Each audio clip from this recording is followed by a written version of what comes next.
ইসলামে রাসূলুল্লাহ সাল্লাল্লাহু আলাইহি ওয়াসাল্লাম জীবনে কোনোদিন বলে নাই যে উম্মত তাসবিহ যত তাড়াতাড়ি শেষ করতে পারবা তত নেকি, নামাজ যত তাড়াতাড়ি শেষ করতে পারবা তত নেকি, তারাবি যত তাড়াতাড়ি শেষ করতে পারবা তত নেকি।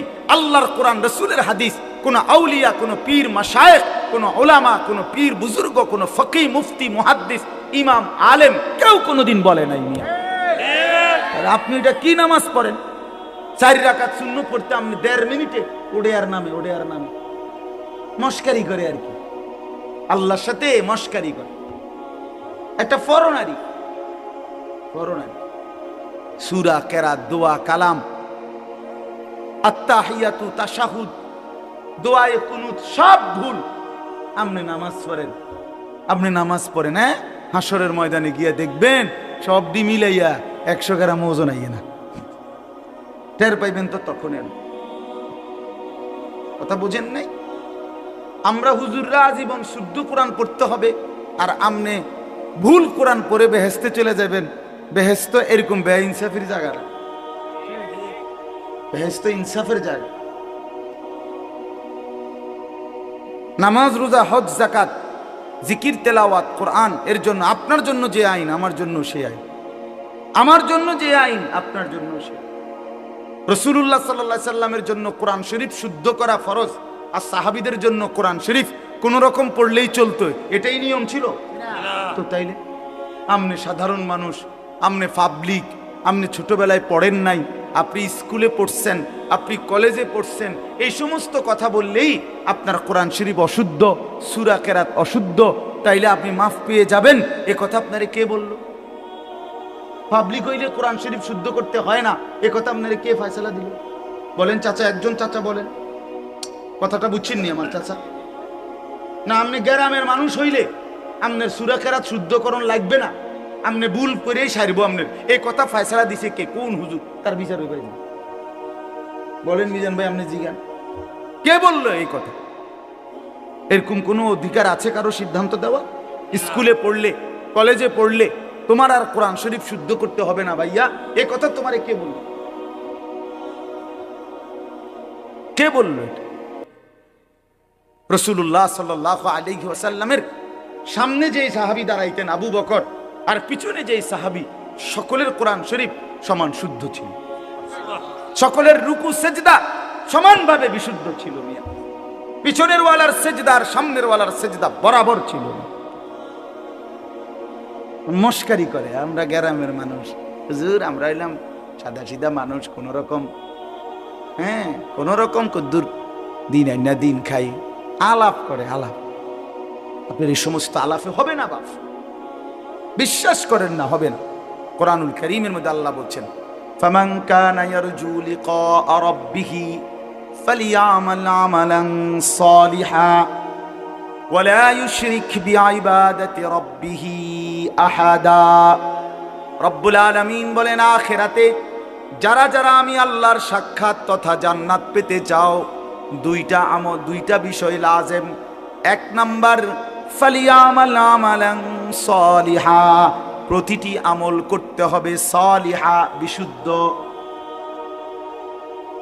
যদি আমি আল্লাহর সাক্ষাৎ চাও, যদি জান্নাত পেতে চাও, ফালিয়ামাল আমালান সালিহা। কোরআনুল কারীমের সমস্ত জায়গায় আল্লাহ আমলের সাথে সালেহ এই শব্দ যোগ করেছেন। শুধু আমল মন মতো করতে বলে নাই, সালেহ হইতে হবে। ইল্লাল্লাযীনা আমানু ওয়া আমিলুস সালিহাত ওয়া'দাল্লাহুল্লাযীনা আমানু মিনকুম ওয়া আমিলুস সালিহাত। বারবার আল্লাহ বলছেন, বান্দা আমল হতে হবে বিশুদ্ধ। নেক আমল মানে বিশুদ্ধ আমল, বিশুদ্ধ আমল হইলেই নেক আমল। বোঝেন নাই? যে আমল বিশুদ্ধ আমল ওই আমল নেক আমল, যেটা নেক আমল ওইটা বিশুদ্ধ আমল। মানে বিশুদ্ধ আমল না হলে সেটা নেক আমল হয় না। নেক আমল হইতে হইলে বিশুদ্ধ আমল ছাড়া হবে না। ছেলেরা, আমি আবারও অনুরোধ করছি, ভাই তোমরা বসো, বসে শুনলে ভালো, আল্লাহর কথা বসে শোনা আদব। কোরআন শরীফে আছে, হযরত মুসা আলাইহিস সালামের সাথে আল্লাহ তাআলা প্রথম যখন তুর পাহাড়ে কথা বলতেছিলেন, তো প্রথমবারই মুসা আলাইহিস সালামকে আল্লাহ তাআলা বলছেন, ইন্নী আনা রব্বুক ফাখলা'না আলাইক, যে মুসা আমি তোমার রব, আমি তোমার সাথে কথা বলবো, আমার ওয়াহি তোমার উপর এখন অবতীর্ণ হবে, তো আগে তুমি জুতা খুলে নাও। ফাখলা'না আলাইকা, তোমার জুতা খোলো। তো তাফসীরের মধ্যে লিখছে যে জুতা খুলতে বললেন কেন? আল্লাহর কথা শুনবার আদব এটা, নাই তো জুতা খোলার ওইখানে কোনো জরুরত ছিল না। এবং সবচেয়ে বড় কথা হলো তখন প্রচন্ড ঠান্ডা ছিল, প্রচন্ড শীত, এই পরিমাণ ঠান্ডা কুয়াশা ছিল যে মুসা আলাইহিস সালামের স্ত্রী সন্তান সম্ভবা ছিল, মানে গর্ভবতী, তো ওরা কাঁপতেছে শীতে। মুসা আলাইহিস সালাম রাস্তা হারায় ফেলছে, আবার শীতে ঠান্ডায় কাঁপতেছে। এই অবস্থায় মুসা আলাইহিস সালাম ওনার স্ত্রীকে বলছে যে পাহাড়ের এই উঁচু জায়গাটাতে মনে হয় যেন লাল আগুন জ্বলতেছে, মনে হয় সেখানে গেলে কিছু আগুন পাইতে পারি, আমি তোমার জন্য নিয়ে আসি, তুমি এখানে একটু দাঁড়াও, এতে আনলে তুমি আগুনের মধ্যে যদি একটু তাপ নাও তাইলে শীত কমে যাবে কিছুটা। এই যে না, আমরা গ্রাম অঞ্চলে ছোটবেলাতে আমরাও মনে আছে যে প্রচন্ড শীতের মধ্যে আমরা আগুন পোহাইতাম, আগুন জ্বালাইয়া। তো তাহলে বোঝা গেল প্রচন্ড শীত, কুয়াশা, বরফ। এরপরেও আল্লাহ তাআলা হযরত মুসা আলাইহিস সালামকে এই ঠান্ডা শীতের মধ্যেও আগে বলছে, আগে কি করো, জুতা করো। অথচ তখন আরো মোজা ফিন্দানো আছে, ঠিক না? কিন্তু না, আগে বলছেন আগে জুতা করো। আনা আখতারতুকা, কোরআন শরীফে আছে যে আমি তোমাকে নির্বাচিত করেছি, বাছাই করেছি। ফাসতামি' লিমা ইউহা, তুমি আমার ওয়াহি মনোযোগ দিয়ে শোনো। তাহলে আগে জুতা খোলা। এই জন্য বললাম দাঁড়ায় থাকলে তো জুতা পরে থাকতে হয়, ঠিক না? তো এটা আল্লাহর কথা, আল্লাহর কথা শুনবার জন্য আদব জরুর, আদব জরুর। হাদিসের মধ্যে আছে প্রিয় নবী সাল্লাল্লাহু আলাইহি ওয়াসাল্লাম বলছেন যে আল্লাহ তাআলা আমাকে সর্বোত্তম ইলম শিখিয়েছেন, সাথে সাথে আল্লাহ তাআলা আমাকে সর্বোত্তম আদব শিখিয়েছেন। আল্লামানি রব্বি ফাআহসানা তা'লিমি ওয়া আদ্দাবানি রব্বি ফাআহসানা তা'দীবি। আল্লাহ তাআলা আমাকে ইলমও শিখাইছেন সর্বোত্তম, আদবও শিখিয়েছেন সর্বোত্তম। যেন রাসূলুল্লাহ সাল্লাল্লাহু আলাইহি সাল্লামের একটা নড়াচড়া, একটা হাসি, একটা কান্না, একটা হাঁটা, একটা চলা, কোনো কিছু আজ পর্যন্ত 1450 বছরে আপনজন দুশ্মন, ইসলামের পক্ষে হোক বিপক্ষে হোক, কেউ যে এটা একটু দেখতে বেমানা, এটা একটু দেখতে সুন্দর না, এমন কোনো একটি বিন্দু নবীজির একটা নিঃশ্বাসও এমন প্রমাণ করতে পারেনি। বরং রাসূলুল্লাহ সাল্লাল্লাহু আলাইহি সাল্লামের প্রতিটা নড়াচড়া সবটাই সবচেয়ে সুন্দর। সুবহানাল্লাহ। তিনি হাসলেও সুন্দর, কাঁদলেও সুন্দর, তিনি হাঁটলেও সুন্দর, বসলেও সুন্দর, তিনি কথা বললেও সুন্দর, চুপ থাকলেও সুন্দর। কথা বললেও সাহাবীরা তাকায় থাকতেন, নবীজি চুপ থাকলেও সাহাবীরা তাকায় থাকতেন। অনেক সাহাবী এমন ছিল যে শুধু আল্লাহর নবী সাল্লাল্লাহু আলাইহি সাল্লামের চেহারা মোবারকের দিকে তাকাইয়েই থাকতেন, তা আবার কোনো কথাবার্তা নাই, তা আবার চলে যাইত। নবীজি এরকম অনেককে জিজ্ঞাসাও করছেন যে আসো, বসো, তাকায় থাকো, আবার চলে যাও, কখনো তো কিছু বলো না। তো বলতেন যে ইয়া রাসূলুল্লাহ, যখনই কোনো দুঃখ, বেদনা, পেরেশানি, অস্থিরতা হয় মনে, জিন্দিগিটা যখন কোনো অশান্তি লাগে, অস্থিরতা লাগে, তা আপনার সামনে আসি, আপনার ওই পবিত্র চেহারা মোবারকের দিকে কিছুক্ষণ তাকাই, তো জিন্দিগির সব দুঃখ পেরেশানি দূর হয়ে যায়। আপনার চেহারাই সান্ত্বনা, আপনার চেহারাই সান্ত্বনা।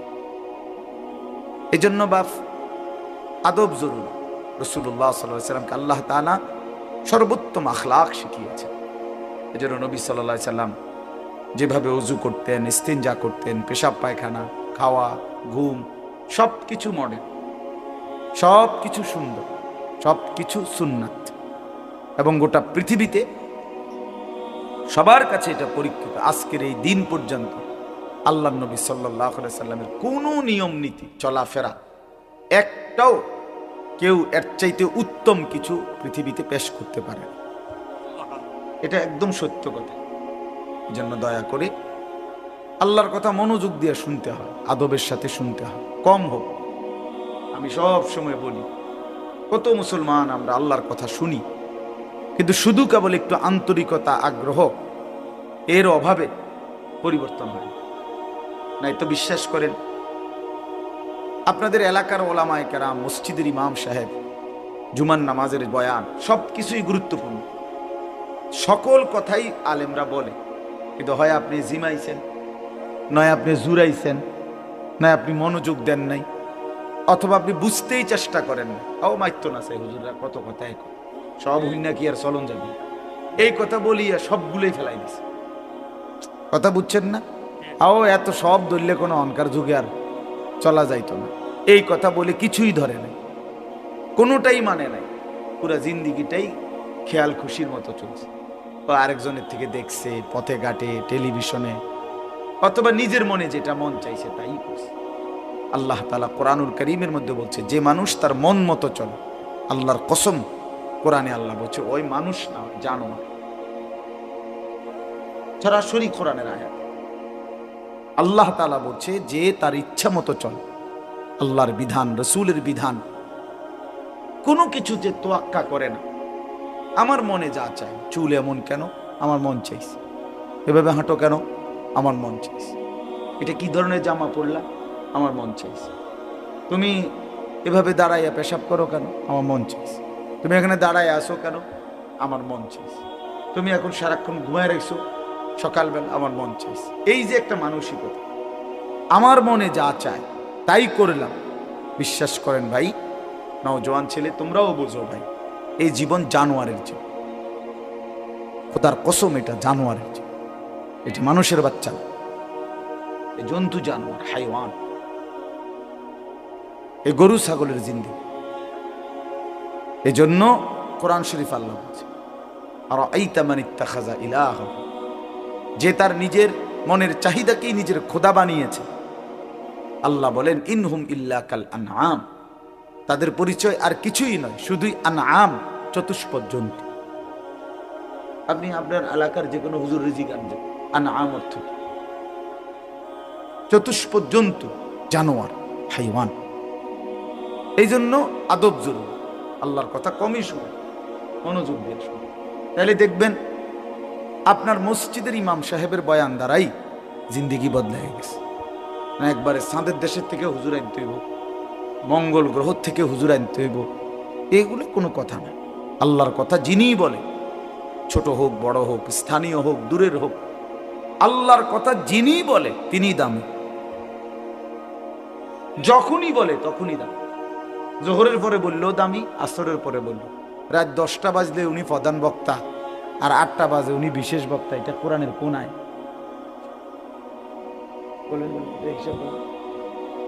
কথা বুঝছেন না? মাগরিবের পরে বয়ান করলে উনি সামান্য বক্তা, আর রাত যত সাফে গভীর হয় তত তিনি বড় বক্তা। এটার কোনো যুক্তিসঙ্গত কোনো ইয়া আছে, কারণ আছে? তো এটা কি?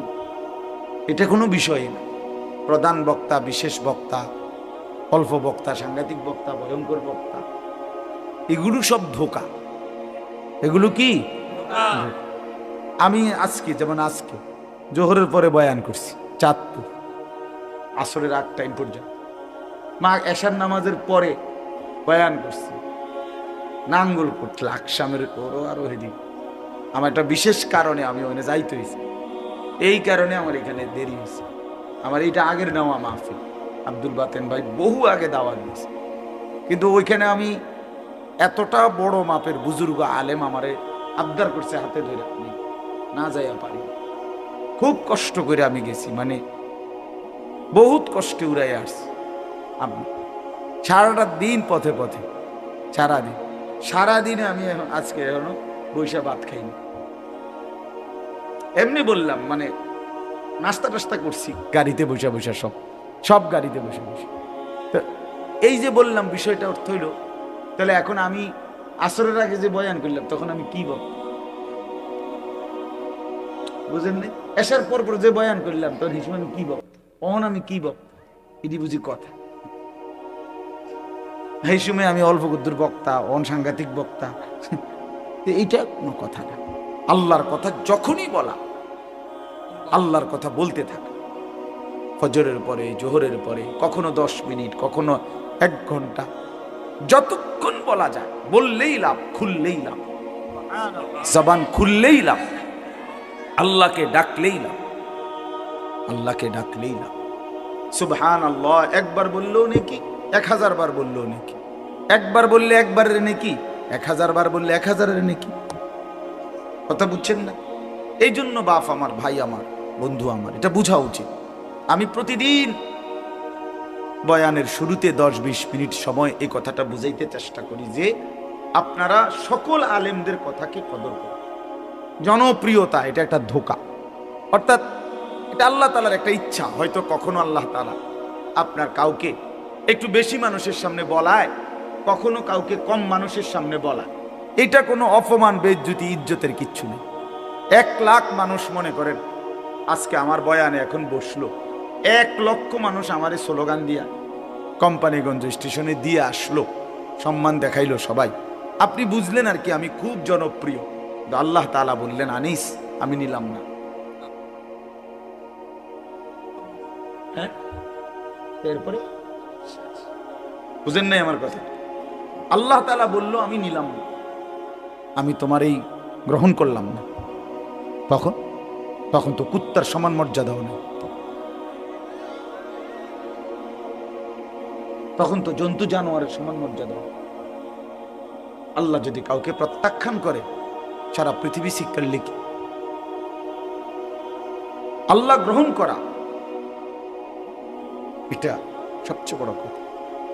আপনারা জানেন, অবাক হবেন, ছেলেরা ভাই এই মোবাইলগুলো নামায় দাও, নামায়, এমনি শোনো ভাই ভালো হবে, আমার কথাটা শোনো ভালো হবে ভাই, হাতে ধরা যে মোবাইলগুলো সব নামায় ফেলো, এমনি শোনো, এমনি। যখন আমরা সামনে নাই তখন মোবাইল থেকে শুনি, এখন তো আলহামদুলিল্লাহ আমরা উপস্থিত আছি এখানে, ঠিক না?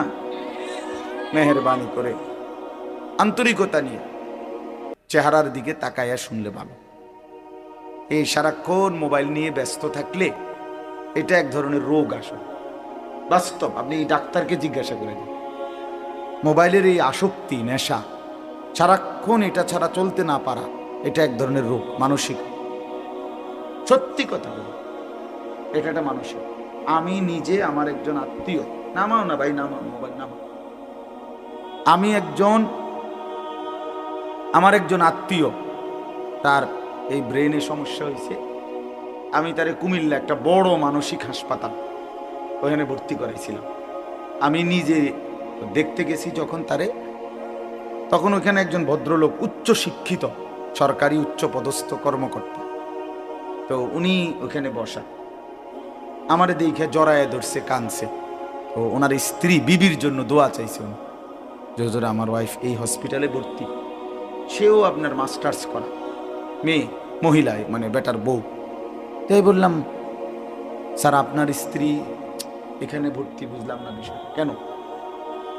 দিন রাত অত্যধিক মোবাইল চালানোর কারণে এখন তার ব্রেনের সমস্যা, এখন এই জন্য হসপিটালে, মানসিক হাসপাতালে ভর্তি করাইতেছে। একের আল্লাহর কসমই কোরআন সামনে, ওই দেখেন ওই অপদার্থ, কি পরিমাণ অপদার্থ,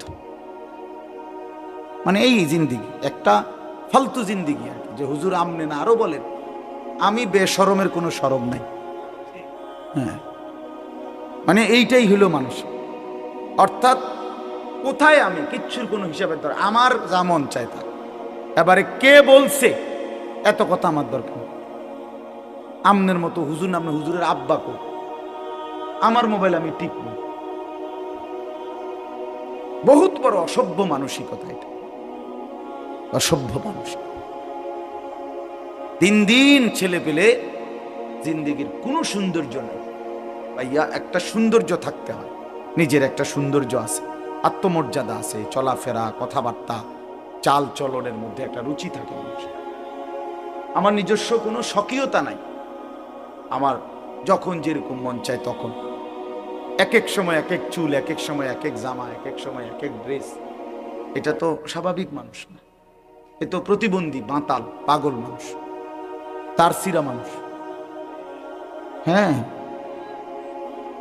এজন্য বাস আমি অনুরোধ করলাম, আমি শক্তভাবে বলার অর্থ এটাই, অনেক মানুষ এটা মানসিকভাবে ক্ষতি করে, ব্রেনের উপরে চাপ, প্রয়োজনকে প্রয়োজনের মধ্যেই রাখে। বড় মোবাইল বিভিন্ন কাজে অনেক সময় বিশেষ জরুরত আছে, অফিসিয়াল কাজে, ব্যাংকিং কাজে, অনলাইনের বিভিন্ন কাজ আছে যেটা বড় মোবাইল ছাড়া চলেই না, ঠিক আছে না? প্রবাসী অনেক মানুষ আছে, তাদের অনেক কাজকর্ম এটা দিয়েই সারতে হয়, ঠিক আছে, প্রয়োজন প্রয়োজনের মধ্যেই থাকুক, জরুরত তো জরুরতের মধ্যে, কিন্তু এটা বুঝি 24 ঘন্টা এটা জীবনের অংশ বানায় ফেলা, সারাদিন সারা রাত, এটা পাগলামি ছাড়া মাতলামি ছাড়া আর কিছু।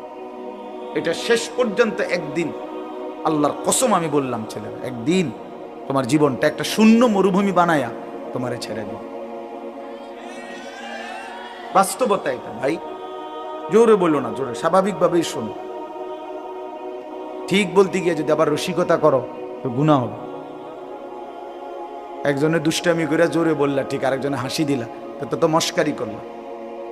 আল্লাহর কথার সামনে কি করতে নাই? টিটকারি করতে নাই। আল্লাহর কথা তুচ্ছ তাচ্ছিল্য করা, ঈমান চলে যাওয়া বিপদ।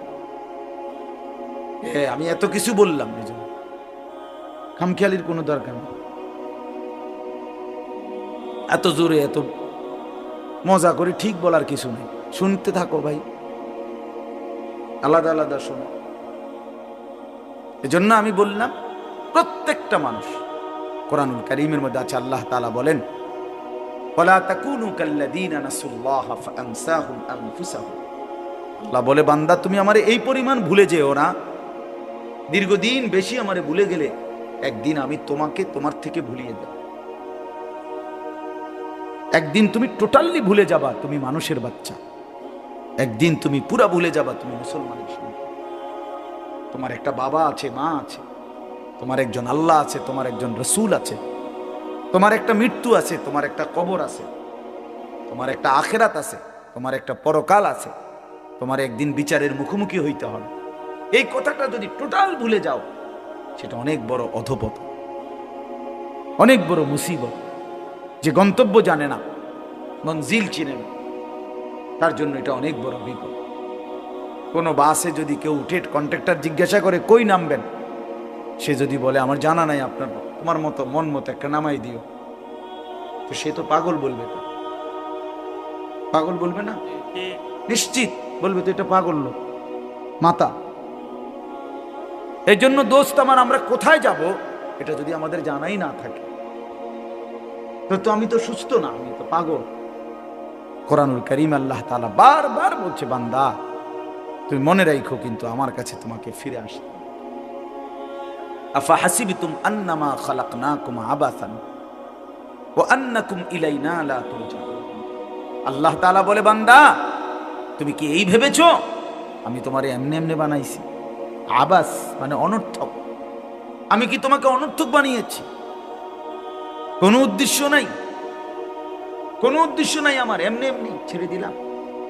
ওয়া আন্নাকুম ইলাইনা লা তুরজাউন। আল্লাহ তাআলা বলে, বান্দা তুমি কি এই ভেবেছো যে তোমাকে আমার কাছে আসতে হবে না, ফিরতে হবে না? কি বলেন আপনারা, কি মনে করেন? বাবারা বলেন, কি মনে করেন? আল্লাহর কাছে ফিরতে হবে? আমাদেরকে আল্লাহ তাআলা বেহুদা বানাইছেন? তো এটা তো জিজ্ঞাসা করা উচিত, কেন বানাইলেন মালিক? কেন আসলাম পৃথিবীতে? আমি যা করছি এটাই কি আপনি চাচ্ছিলেন? আমাকে যাচ্ছি কোথায়? আমার প্রতিদিন যে মানুষগুলো মৃত্যুবরণ করলো, তারা যা গেল কোথায়?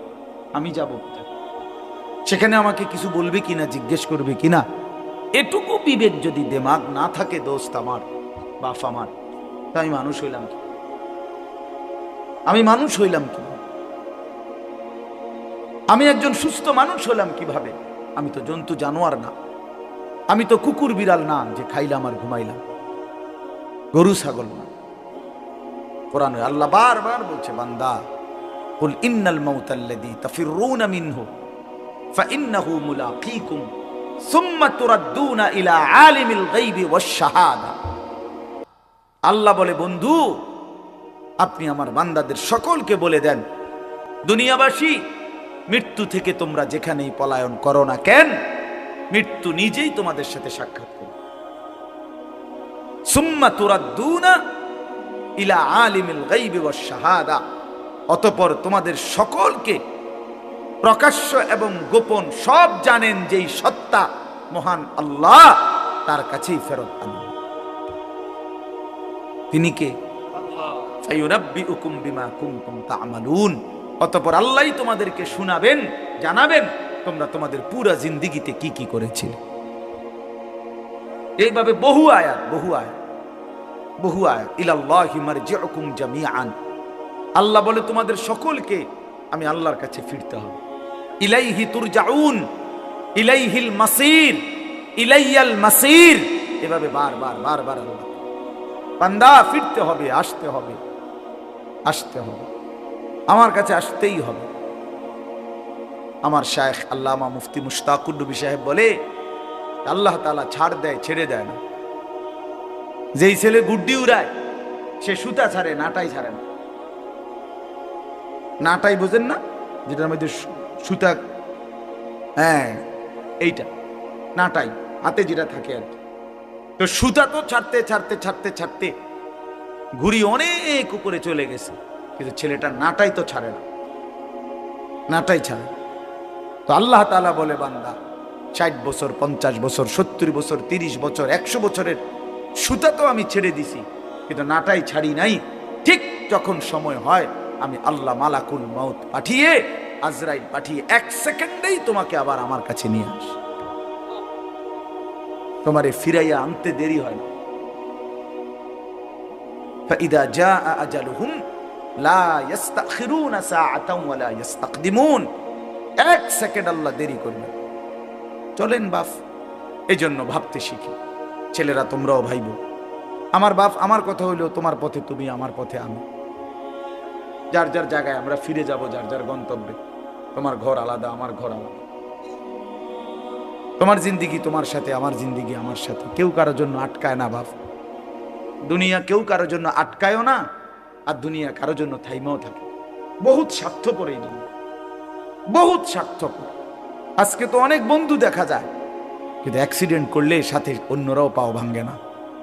আমার যেদিন পাও ভাঙছিল 2021 সালে, এই যে এখন রমজান আমার জিগাইছে যে হুজুর আপনার পাওটা মনে হয় এখনো সোজা হয়নি। আমি হ্যাঁ, আজও সোজা হয়নি। সেই 2021 সালে আমার পাও ভাঙছে। আজকে 4 বছর পরেও কাছের থেকে দেখলে বোঝা যায় আমার পাও একটু বাঁকাই। তো আমার তো অনেক ঘনিষ্ঠ বন্ধু আছে, কিন্তু সেদিন তো আমার পাও ভাঙলো যেদিন, সেদিন তো আমার সাথে আর কারো পাও ভাঙে না। এবং আমি যেই মোটর সাইকেলে ছিলাম, ওই মোটর সাইকেলে আমি আমার বন্ধুর মোটর সাইকেলে আমি পিছনে বসছি। আমি মোটর সাইকেল চালাই নাই, পারিও না চালাই। তো পিছনে বসা ছিলাম, সে সামনে। ভ্যান গাড়ি আইসা আমার পায়ে বাড়ি দিছে, অথচ আমার ঠিক বরাবর তার পাও। সেও তো মোটর সাইকেল চালাইতেছে, তার পায়ে একটা সুতাও লাগে না, কিচ্ছু লাগে না। দুনিয়ায় আমরা একাই, স্বার্থপর এই দুনিয়া। সামনের সিএনজি অ্যাক্সিডেন্ট করলে রক্তে ভাইসা গেছে মানুষের লাশ, পিছনের গাড়ি থামে না, সাইডি দিয়ে জায়গা বাফ, কেউ থামে না। একটু জ্যাম বাজলে কারো আর সহ্য হয় না, চিৎকার শুরু করে, জ্যাম ক্লিয়ার করো। পুলিশ কই, এই বেটা কি? আরে ভাই মানুষ মারা গেছে। আরে মানুষ মরলে মরছে বেটা, রাস্তা ক্লিয়ার করো বেটা। এরই নাম দুনিয়া, এরই নাম দুনিয়া। তোমার এই অসৎ বন্ধুগুলোরে ডাক দিয়ে বলো না একবার যে দোস্ত, আমার যদি পাওটা ভাঙ্গা যায়, আমার কাছে যদি টাকা না থাকে, আমি যদি আর কোনোদিন তোদের সাথে আড্ডা দিতে না পারি, তো তোরা আমার সাথে আসবি কিনা? কেউ আসবে, কেউ আসবে। তুমি বুঝো না ভাইয়া, তুমি জানো না এই অসৎ বন্ধু তোমারে নষ্ট করে দিচ্ছে। সারা দিনে যে বন্ধু, দিনের পর দিন তার সাথে আমি চললাম, অথচ একটা বার 1 ওয়াক্ত নামাজ পড়ার কথা বলে না। এ তো বন্ধু না, এ তো জানোয়ার, এ তো শয়তান। এটা বন্ধু কিসের? এটা বন্ধু কিসের? এই জন্য আমরা প্রত্যেকেই এটা ভাবা উচিত, আমরা একাই, দুনিয়াতেও একা, কবরেও একা। দুনিয়াতেও একা, আমার অসুস্থ হইলে, পেটে ব্যথা হইলে আর কারো পেটে ব্যথা হয় না, আমার বিবিরও না, আমার বাচ্চারও না, তা আমি একা না? আমার সুখে আমি একাই, আমার দুঃখে আমি একাই, আমার বিপদে আমি একাই, আমার মুসিবতে আমি একাই, আমার কবরে আমি একাই, আমার হাসরের ময়দানে আমার একাই দাঁড়াই। এই জন্য আমরা যদি নিজেকে ভুলে যাই, ভুল হবে এটা। আল্লাহ তাআলা আমাদেরকে আকল দিছেন, দিমাগ দিছেন, বুঝ দিছেন, বিবেচনা দিয়েছেন, বোধ শক্তি দিয়েছেন, আলো অন্ধকার, রোদ বৃষ্টি, আগুন পানি, ভালো মন্দ, রাত দিন বুঝার তৌফিক দিয়েছেন, সব কিছু দিয়েছেন। আমি এটা আপনাদের এখন শোনাচ্ছি। এখানে আমি 5টা আয়াত পড়ছি, এই ছোট্ট অল্প একটু সময়ে এই আয়াতগুলোর তর্জমা শুনে তাইলে আমার কথা শেষ। শুরুতে আমি এটা বলে নিলাম, আল্লাহর কথা মনোযোগ দিয়ে শুনবেন। আপনাদের এলাকার ওলামায়ে কেরামের বয়ানও, এই জুমার বয়ানও আন্তরিকতা নিয়ে শুনবেন, বলেন ইনশাআল্লাহ। অনেক চাচা, বয়স্ক, মুরব্বী, অনেকের মানসিকতা হলো এই জুমার বয়ান হয় মসজিদে, উনি বসে বসে জুড়া কাব্যা, এই কাব্যান্য বেড়ই, এই কাব্যান্যই থাকে, আর কামে লাগে না।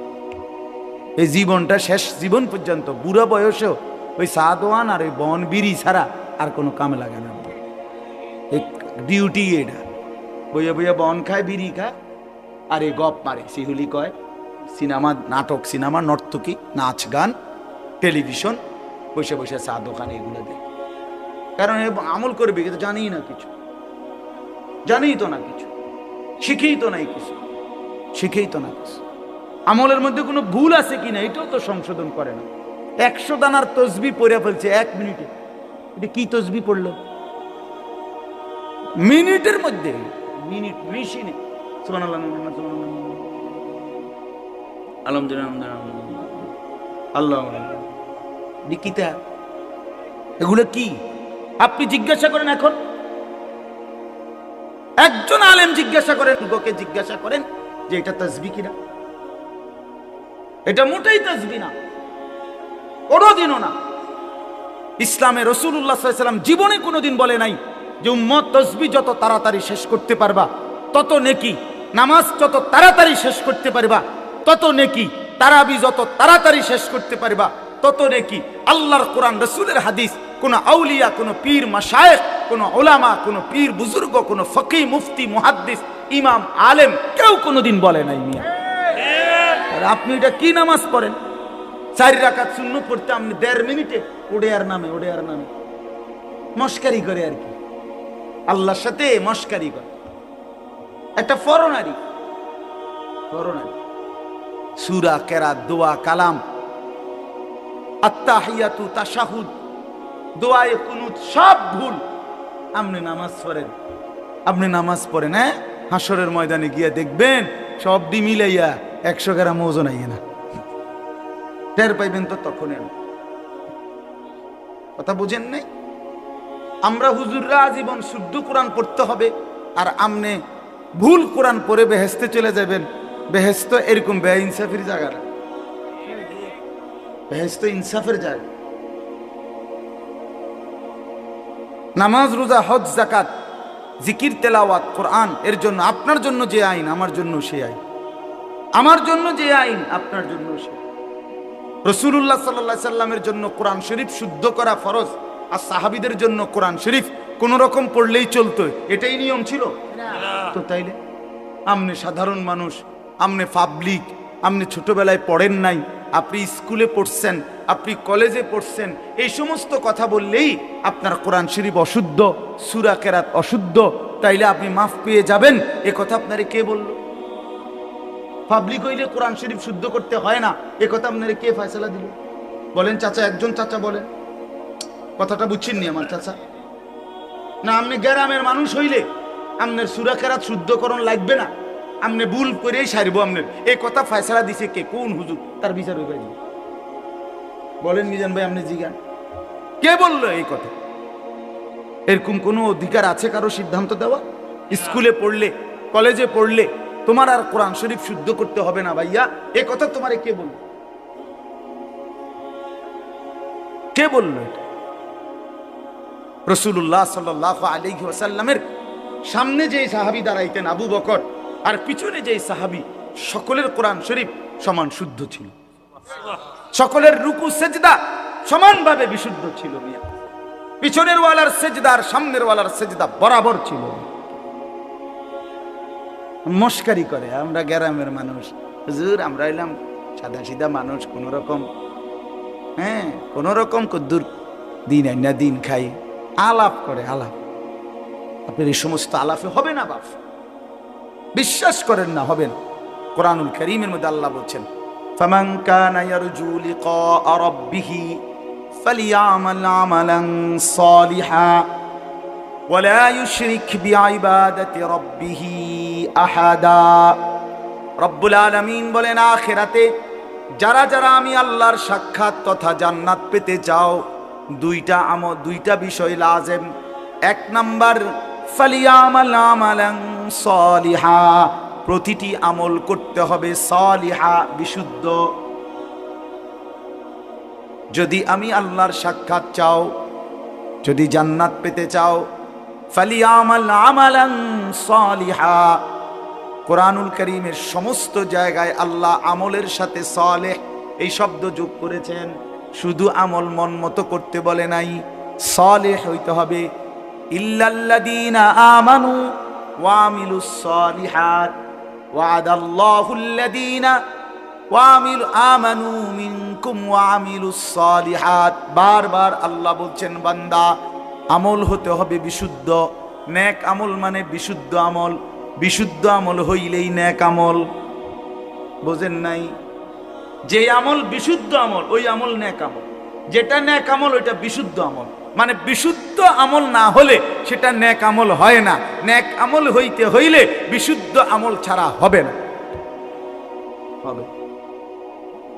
হ্যাঁ হ্যাঁ, কোন সাধারণ থেকে সাধারণ মানুষের জন্য জমি দলিল করার নিয়ম যা, একেবারে উচ্চ শিক্ষিত ডক্টরেট ডিগ্রিধারী ব্যক্তির জন্য জমি দলিল করতে নিয়ম তা। কথা বলেন না কেন? দুনিয়ার নিয়ম বরাবর মিয়া, তার আখিরাতের নিয়মের ব্যাপারে বরাবর হবে না কেন? আপনারা ভুল করবেন না। আমি অনুরোধ করলাম, রাত গভীরে বললাম আপনাদেরকে, বয়স্ক চাচারা বাবারা, হায়াতের যেটুকু বাকি আছে এটুকু সময় কাজে লাগান, এটুকু সময় কাজে লাগান। 60 বছর আল্লাহর দেওয়া নিয়ামত। সকলকে আল্লাহ তাআলা 60 বছর পর্যন্ত হায়াত দেয় না বাবা। কোরআন শরীফে আছে, আল্লাহ বলেন, অমিনকুম মান ইউতাওয়াফা মিন ক্বাবলু, অগণিত লোককেই আমি আল্লাহ বৃদ্ধ পর্যন্ত পৌঁছবার আগে আগেই মৃত্যু দিয়ে। হযরত ইবনুল জাওজি একজন বিশ্ববিখ্যাত মুহাদ্দিস আলেম ছিলেন। তিনি বলছেন, ইবনুল জাওজি তিনি যুবকদেরকে লক্ষ্য করে বলছেন, হে যুবক, তোমরা প্রত্যেকেই নিজ নিজ মহল্লার আশেপাশে হিসাব করে দেখো তোমার সমবয়সী কিশোর যুবক কতজন আর সমপরিমাণ বৃদ্ধ কতজন। তাহলে দেখবা তোমার সমবয়সী কিশোর যুবক যদি হয় 30 জন 50 জন, তো তোমার বাড়ি পাড়া মহল্লায় তার সাথে হিসাব করলে বৃদ্ধ হবে 2 জন 3 জন 1 জন। তাহলে বোঝা গেল অধিকাংশই যুবকই বৃদ্ধ হয় না, বৃদ্ধ হয় না। তিনি বলছেন, হাসান বসরি রহমতুল্লাহ আলাইহি, ইন্না যারআ কাদ তুরিকুল আহাতু ক্বাবলা আন ইয়াবলুগা। তিনি বলছেন, হে যুবক, তুমি লক্ষ্য রেখো, একটি গাছের মধ্যে ফল ধরবার আগে যেই ফুল ধরে যতগুলো, সবগুলো ফুল ফলে পরিণত হয় না। যতগুলো ফল বের হইছে সবগুলো পাকা পর্যন্ত যায় না, তার আগেই ঝরে পড়ে অগণিত। একটি আম গাছে যতগুলো মুকুল ফুল ধরে, ফুল বের হয়, সবগুলো বড় বড় আম হয়? বলেন না বাপ? ঝরে যায় অগণিত ফুল। এরপরে যেগুলো আম হয় ছোট ছোট, তো সবগুলো ছোট্ট আম বড় হইয়া পাকা পর্যন্ত পূর্ণ হয়? ঝরেই যায় বেশি, থাকে কয়টা? অল্প। এজন্য মানুষের হায়াতে বৃদ্ধে পৌঁছবার আগে আগেই ঝরে যায় বেশি, খবরে চলে যায় বেশি। এটাই সত্য, এটাই বাস্তবতা। প্রত্যেক বাড়িতে বাড়িতে আছে। মানুষ বলে যে এই চাচা, এই দাদা আমগো বাড়ির মধ্যে হুজুর আর এই শেষ মুরব্বী। ঠিক কিনা বলেন না? চাচাই আর বাচ্চা রয়েছে, দোয়া করেন, যেটার জন্য দোয়া করেন, এরকম বলে না? আমাদের কাছে তো বলে। তো বাড়িতে তখন অনেক লোক আছে ছেলে পেলে, কিন্তু বয়স্ক লোক আছে কয়জন? 1 জন 2 জন 1 জন। এই জন্য যুবক অনেক নওজোয়ান বসছো ভাইয়া, আমি অনুরোধ করলাম, দোস্ত আমার, বন্ধু আমার, নিজেরে নষ্ট করে দিও না বাপ, নিজেরে নষ্ট করে দিও না। দেখো ডানে বামে তুমি নষ্ট হয়ে গেলে, পচে গেলে, কেউ নাই, কেউ নাই, কেউ নাই। কোনো চরিত্রহীনকে কেউ ভালোবাসে না, কোনো দুশ্চরিত্র, কোনো মদখোর, নেশাখোর, গাঁজাখোর, বাবাখোর, ইয়াবাখোর, ডাইলখোর, পুট্টাখোর, এই হারামিরে কেউ পছন্দ করে। কোনো সুদখোর, কোনো ঘুষখোর, কোনো কিস্তিওয়ালা, এরে কেউ পছন্দ করে না। কোনো হারামখোরকে কেউ পছন্দ করে। সামনে ভয়ের কারণে, ক্ষমতার কারণে, বাহাদুরির কারণে, হয়তো কখনো কখনো সামনে যদিও কিছুটা ভদ্রতার দেখায়, কিন্তু পিছনে অভিশাপ দেয়। তোর উর্ফে খোদার গজব পরক, এমনে বলে, তোর উর্ফে আল্লাহর লানত পরক, তুই মানুষের সম্পদ কুক্ষিগত করস, এই কথা বলে।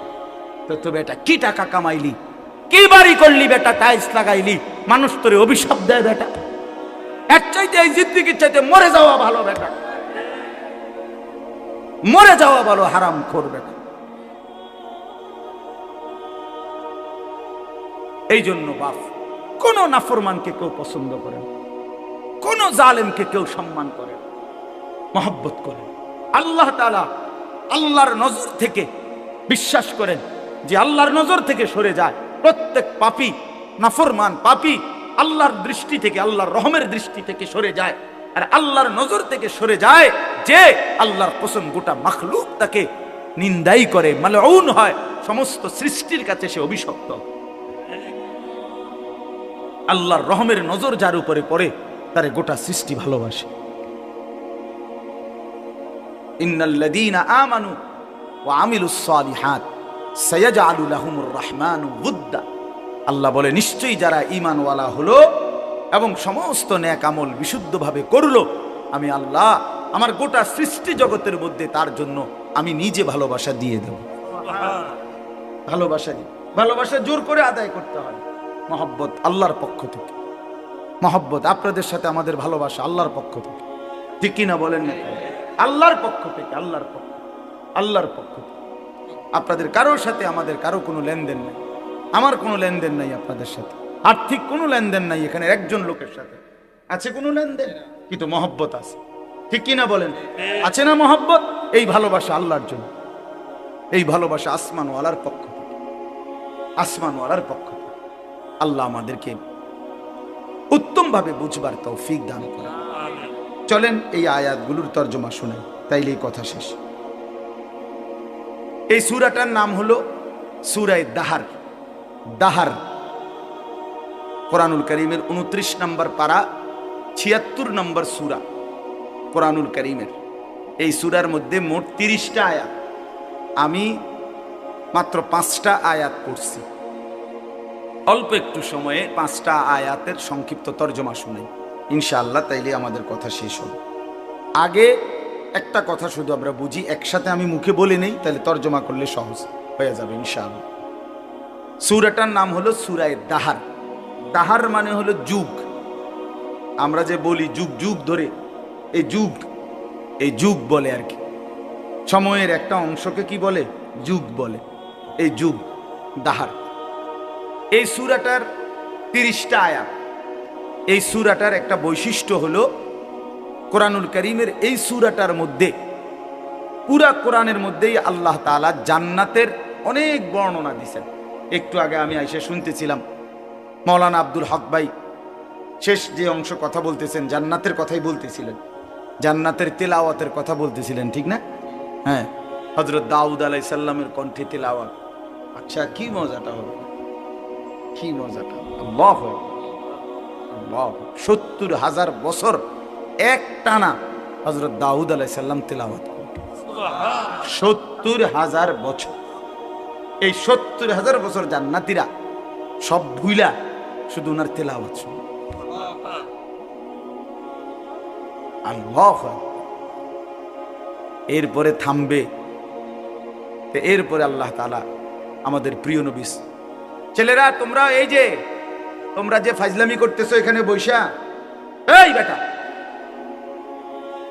আহাম্মক কোথাকার, নামো এখান থেকে বেটা, অপদার্থ বেটা, এতটুকু আক্কল নাই বেটা, নামো এখান থেকে, নামো। তোমার বাপ দাদার সমান মানুষ এখানে বসা আছে বেটা, আহাম্মক বেটা। আখলাক শিখবে কখন ছেলেরা বলেন মিয়া? মুসলমানের বাচ্চা ন্যূনতম আখলাকও যদি না শিখে, জীবনে আমাদের হলোটা কি? তাইলে কতগুলো খাট পালং আর সোফা আর কতগুলো ফার্নিচার আর কাচের প্লেট নুনের বাড়ির হিসাব দিয়া কবরে চলে যাচ্ছে।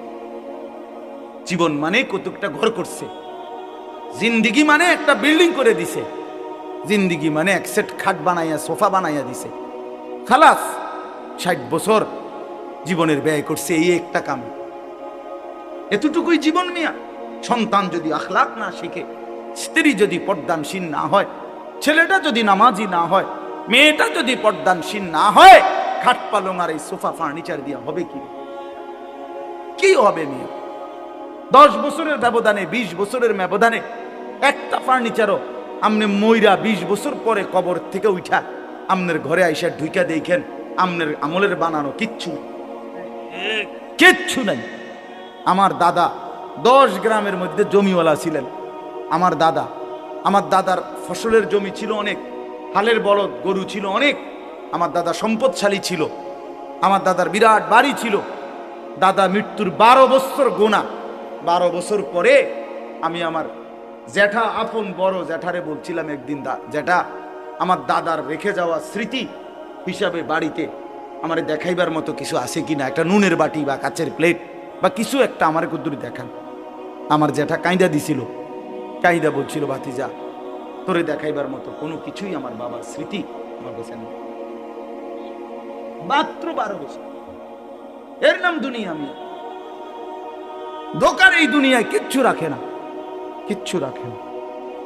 শুধু শুধু মুসলমান আমরা, ছেলের নজর নাই, মেয়ের নজর নাই, কি করে না করে পোলা ফাইন হেবাডা হেবাডা পয়সা কামায়, হেবাডা শুধু ঘরে বানায়, হেবাডা শুধু ফার্নিচারে কেনে, আর পোলাও মানুষ, মেয়েও মানুষ।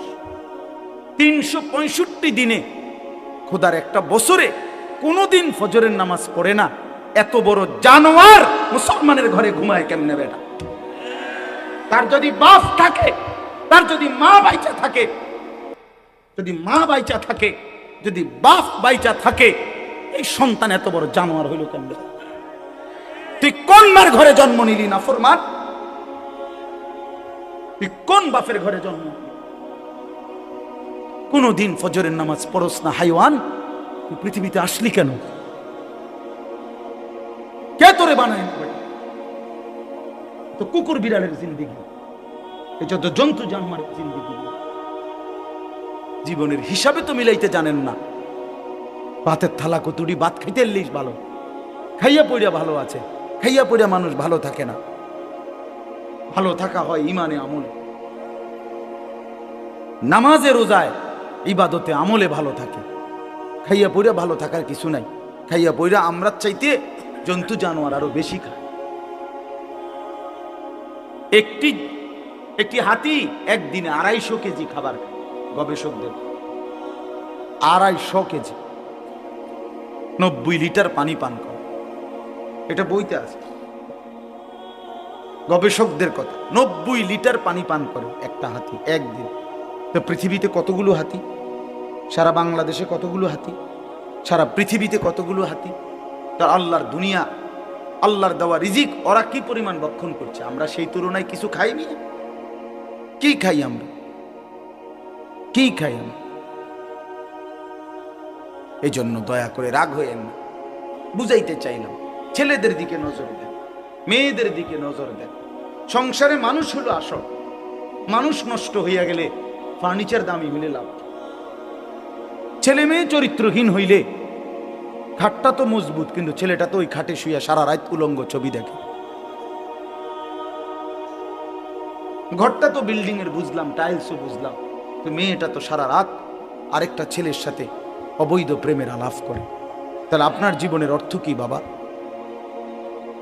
এই জীবনে বেঁচে থাকার লাভ কি? আল্লাহ আমাদেরকে মাফ করে দেন। এজন্য আমি বলতেছিলাম এই সূরাটার নাম হলো সূরা দাহার। অর্থ হলো ওই যে বললাম যুগ।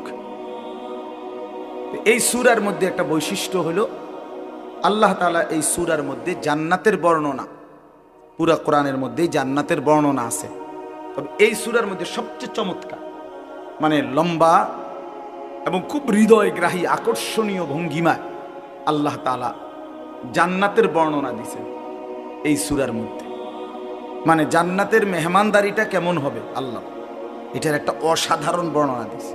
আপনি শুনলে পুরাটা সূরা এক্ষণ যাইতে মন চাইল, এক্ষণ যদি আপনার লগে গাড়ি যাই, যদি পথে জান্নাত পাই নাই মেলাম, এতটা সুন্দর। সুবহানাল্লাহ, সুবহানাল্লাহ। তো জান্নাতের বর্ণনা আল্লাহ তাআলা এই সূরার মধ্যে অত্যন্ত আকর্ষণীয় ভঙ্গিমায় পেশ করেছেন। তো রাসূলুল্লাহ সাল্লাল্লাহু আলাইহি ওয়াসাল্লামের উপরে যেদিন এই সূরাটা নাজিল হয়, মানে যেদিন এই সূরা নাজিল হচ্ছিল, তখন নবীজির সামনে কয়েকজন সাহাবী বসা ছিলেন। এর মধ্যে একজন সাহাবী ছিলেন সামনে বসা, উনি একদম কালো চেহারা, হাবশী, কালো মানুষ, রাসূলুল্লাহ সাল্লাল্লাহু আলাইহি ওয়াসাল্লামের সাহাবী। তে এই টাইমে সাহাবীদের সামনে, নবীজির সামনে বসা, কথাবার্তা বলতেছেন। ঠিক এই টাইমে হযরত জিবরাইল আলাইহিস সালাম নবীজির কাছে আসলেন। তো নবীজি সাল্লাল্লাহু আলাইহি সাল্লামের কাছে জিবরাইল যখন আসতেন কোরআন নিয়া, মানে ওহী নিয়া, তখন আল্লাহর নবী সাল্লাল্লাহু আলাইহি ওয়াসাল্লামের চেহারা মোবারক বদলে যেত, চেহারার রঙই পাল্টায় যেত। তো সাহাবায়ে কেরাম চেহারার দিকে তাকাইলেই বুঝতেন জিবরাইল আসছে। কে আসছে? এমনিতে আমাদের প্রিয় নবী সাল্লাল্লাহু আলাইহি সাল্লাম তিনি গোটা কায়নাতের সবচেয়ে সুন্দর, সবচেয়ে সুন্দর। মুহাদ্দিসিনে কেরাম বলে, কিতাবের মধ্যে আছে, আল্লাহ তাআলা অর্ধেক সৌন্দর্য, এই সৃষ্টি জগতের অর্ধেক সৌন্দর্য আল্লাহ তাআলা ইউসুফ আলাইহিস সালামকে দান করছে, আর বাকি অর্ধেক সারা সৃষ্টিকে দিয়েছেন। বুঝেন নাই? এই বাকি অর্ধেক সৌন্দর্য দিয়া গাছ এত সুন্দর, ফুল এত সুন্দর, ফল এত সুন্দর, মাছ এত সুন্দর, পাখি এত সুন্দর, হাজারো নারী এত সুন্দর, আসমান এত সুন্দর, জমিন এত সুন্দর, এগুলো হলো অর্ধেক। আর ইউসুফ আলাইহিস সালাম একাই অর্ধেক। আচ্ছা বেটা কি সুন্দর আছিল, বেডিরা যে দৌড় দিছে না পাগল হইয়া, এইটাই তো বহুত কথা। তো ইউসুফ আলাইহিস সালাম অর্ধেক সৌন্দর্য আল্লাহ দিয়েছেন, আর বাকি সৃষ্টি জগৎকে আল্লাহ তাআলা অর্ধেক সৌন্দর্য দিয়েছেন, এটা নবীজি বলছেন সাল্লাল্লাহু আলাইহি ওয়াসাল্লাম। তো মুহাদ্দিসিনে কেরাম ব্যাখ্যা করছে যে নবীজি তো দুই ভাগ করে দিলেন, অর্ধেক বললেন ইউসুফকে দিছে আল্লাহ, অর্ধেক সৃষ্টি জগৎকে। তো তিনি নিজে বুঝেন নাই, মানে উনি নিজের ব্যাপারে তো কিছু বললেন না, ওনার সৌন্দর্যটা। তো মুহাদ্দিসিনে কেরাম বলেন, এর দ্বারা এটাই প্রমাণ করিলেন, বিনয়ের কারণে, তাওয়াজুর কারণে নিজেরটা তো বলেন নাই, বুঝাইতে চাইলেন উম্মত আল্লাহ তাআলা অর্ধেক ইউসুফকে দিয়েছেন, অর্ধেক গোটা সৃষ্টিকে দিয়েছেন, একা বন্ধু মুহাম্মদকে পুরাটাই দিয়েছেন, পুরাটাই। হুসনে ইউসুফ দমে ঈসা ইয়াদে বাইদাদারি আঁচে খুবা আহমাদারান তু তনহা দার। আল্লামা ইকবাল বলে, হে নবী মুহাম্মদ সাল্লাল্লাহু আলাইহি সাল্লাম, ১৬ লক্ষ আম্বিয়ার যত গুণ, সৌন্দর্য, বৈশিষ্ট্য একটা একটা করে যদি তালাশ করি আপনার মাঝে, আপনি একাই সব। তু তনহা দারি, আপনি একাই, তনহা মানে একা, আপনি একাই সব। সব রং, সব ঢং, সব সৌন্দর্য, সব গুণ, সব সিফাত আপনার মধ্যে, আপনার মধ্যে। কি পরিমাণ সুন্দর ছিলেন নবীজি, সুবহানাল্লাহ, কি পরিমাণ সুন্দর ছিলেন। হযরত আয়েশা রাদিয়াল্লাহু তাআলা আনহা একদিন বলছিলেন, দুনিয়াবাসী শুনছি ইউসুফ আলাইহিস সালামের সৌন্দর্য দেখে মহিলারা নাকি হাত কাইটা ফেলছে। আমার স্বামীর সৌন্দর্য যদি এক নজর দেখতো, বেটিরা কলিজা কাইটা ফেলত। আসারনা বিতাকতিইস সুদুরি আলাল ইয়াদ, তাহলে ওই নারীরা হাতের বদলে নিজেদের কলিজা কাইটা ফেলত, জান দিয়ে ফেলত, জান।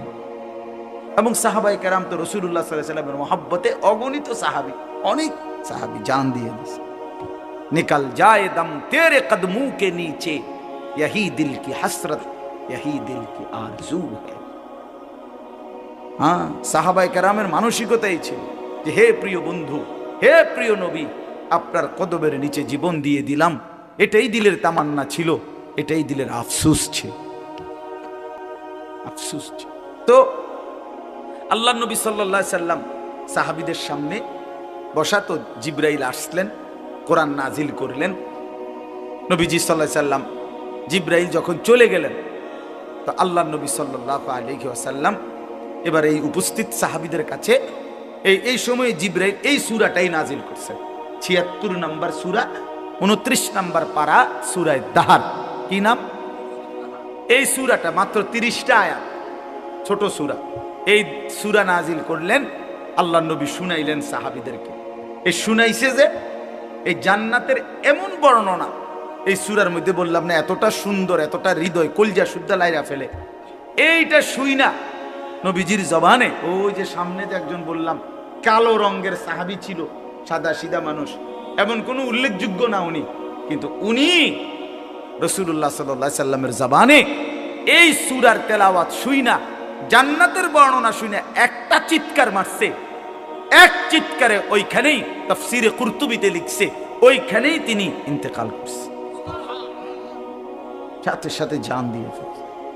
জান্নাতের আশা, জান্নাতের আগ্রহে। তাফসীরের মধ্যে আছে যে নবীজি তখন সাহাবীদেরকে বললেন, লাকাদ আখরাজা নাফসা সাহিবিকুম আশ-শাওকু ইলাল জান্নাহ, তোমাদের এই বন্ধু জীবন দিল জান্নাতের শৌক, জান্নাতের আগ্রহ। এই যে বাপ, এক মুমিনের সিফাত, এক মুমিনের কলিজার মধ্যে। আমরা মুসলমান, আমরা মুসলমান বাপ, আমাদেরকে আল্লাহ ইমানের দৌলত দিয়েছে, আমাদেরকে আল্লাহ কালেমার দৌলত দিয়েছে, একজন শ্রেষ্ঠ রসুল দিয়েছেন, একটা শ্রেষ্ঠ কিতাব দিয়েছেন, একটা শ্রেষ্ঠ ধর্ম দিয়েছেন, একজন শ্রেষ্ঠ মালিক আমাদের আছে আল্লাহ। আমাদের 4টি জিনিস আমাদের কাছে আছে সর্বশ্রেষ্ঠ, আমরা ভাগ্যবান।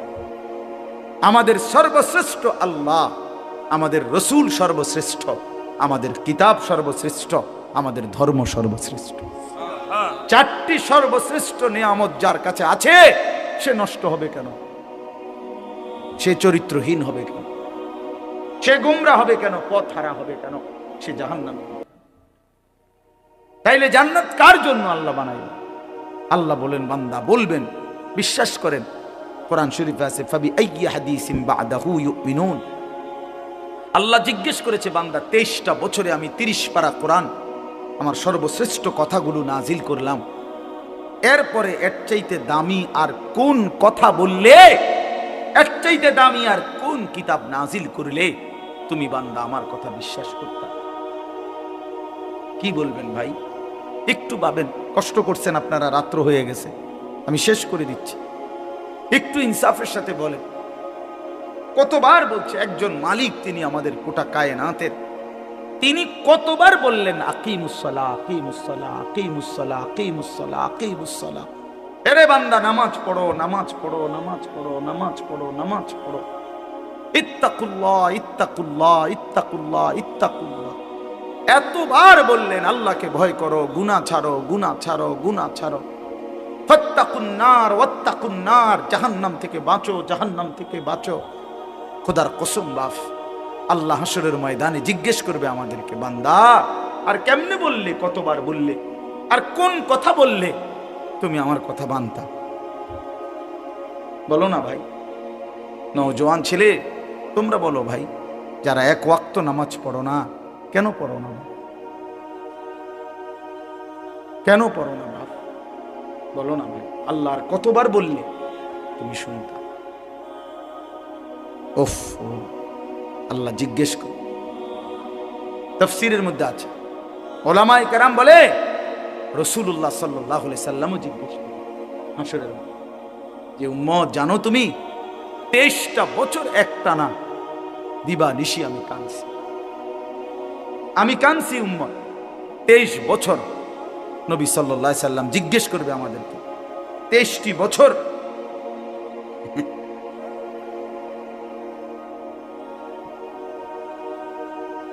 যিনি জিজ্ঞাসেন এই মাসালা, এটা তো আপনি সমাধান লিখছেন এখানে, কথা বুঝছেন না? এইটা যেটা আপনি যেটা বুঝছেন এইটাই উত্তর। বুঝছেন নি? আচ্ছা, তো বলতেছিলাম যে মানে রাসূলুল্লাহ সাল্লাল্লাহু আলাইহি সাল্লাম আমাদেরকে জিজ্ঞেস করবে, উম্মত আমি 23টা বছর দিবানিশি কাঁদছি তোদের জন্য, তোদের জন্য।